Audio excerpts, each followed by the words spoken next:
ମୁଁ ଜାଣିଛି ମୁଁ ଦେଖିବା ପାଇଁ ଏତେ ବି ସୁନ୍ଦର ନୁହଁ, ତଥାପି ଭଗବାନ ମୋତେ ଯେମିତି ବି ଗଢ଼େଇଛନ୍ତି ଭଲ ଗଢ଼େଇଛନ୍ତି।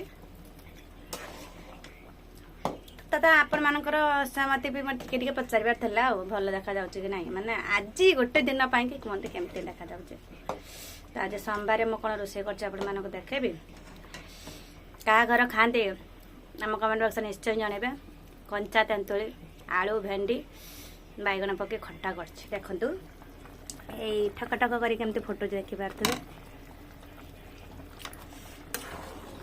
ଆଜି ସୋମବାର ଗୋଟେ ତରକାରୀ କରିଛି, 2-3ଟା ତରକାରୀ କଲାକୁ କେହି ଖାଉନାହାନ୍ତି, କାହିଁକିନା ବାପା ମା ମୁଁ ଆଉ ପିଲାମାନେ ତ ସ୍କୁଲ ପଳେଇ ଯାଉଛନ୍ତି, ସେମାନେ ଖାଉନାହାନ୍ତି, ଆଉ ଭଉଣୀମାନେ ବି କେହି ନାହାନ୍ତି। ଦେଖନ୍ତୁ କେତେ ସୁନ୍ଦର ତରକାରୀଟା ହେଇଛି, କିନ୍ତୁ ନିହାତି ଜଣେଇବେ ଆଜି ଗୋଟେ ଦିନ ପାଇଁ କେମିତି ଦେଖାଯାଉଛି ମୋ ମୁହଁଟା। ଏତେ ବି ଅପସରା ନୁହେଁ ଯେ ମୋତେ କମେଣ୍ଟରେ ଜଣେଇବେ।